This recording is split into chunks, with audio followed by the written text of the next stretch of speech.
Hey everyone, welcome back to another Learning Quantopian video. And in the last video we set up our algorithm to where it would buy into AMD when the RSI is less than 30 and sell when the RSI is greater than 70.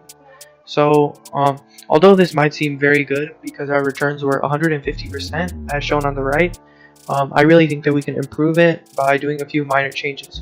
So I'm just going to point out a flaw in the algorithm, which is that in the case that our RSI never hits 70, like in this case 69.95 or like 63, 68, all these different points, then we're stuck waiting for a few extra months, and we're kind of losing out on potential gains over there.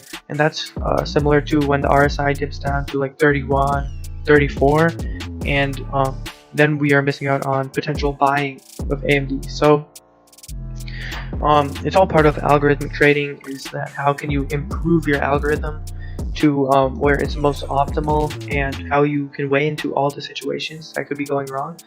But I think that I've got a pretty solid strategy foundation to fix this.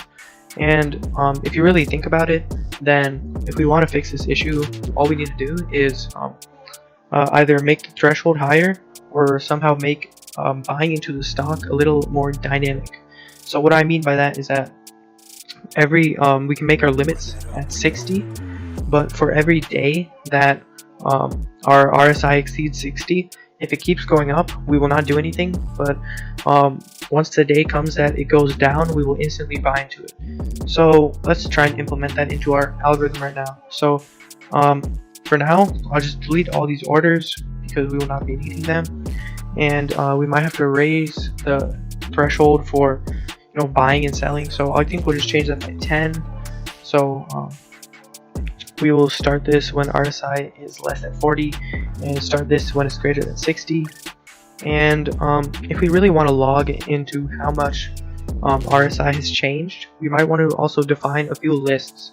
So what I mean by this is we can make some variables in initialize, like a long list and a short list, that will track how the movement of the RSIs work. So we'll just assign them into empty lists right now, and we will move them into here.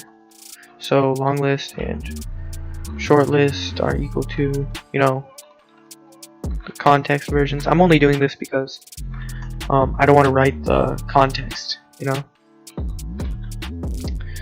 So now that we have these two lists available to us, we might want to try to use them to add to them every day. So we know that if the RSI is less than 40, that we want to put it into our list. So let's just do long list dot append, and then we're going to be adding the RSI value.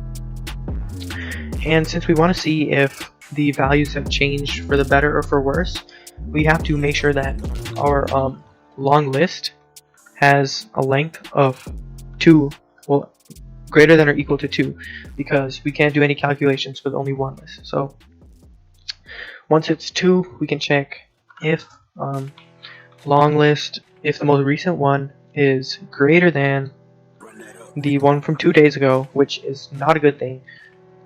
It means that the RSI has gone up and that we should be buying into it soon, because this is a correction. So we'll do long list -2. Then we want to order percent.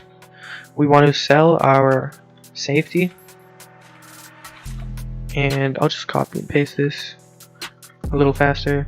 Context dot stock. We will buy into this, and I think this is in general a pretty basic structure which we can use on the other side. So all we have to do is change these lists to short and short list.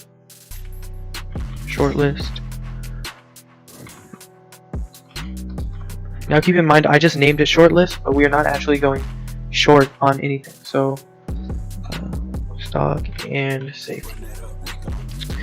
So if we look back, we defined two lists in initialize, we brought them into our trade function, and every time the RSI hit one of our thresholds, then we added it to our list, and if the list had if it had been 2 days since the list had been added to, and our RSI went up, then we would buy into it, and similarly, we would use the same structure to sell our stock.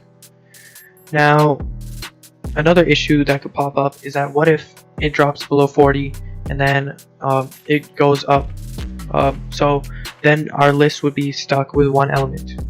And what we can do is we can say or long list here and or short list. Now what this does is, even if as long as it's not none, then it will send us here. So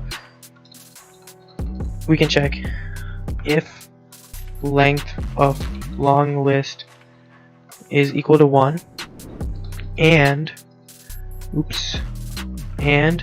our RSI is greater than 40, then we should also order target percent.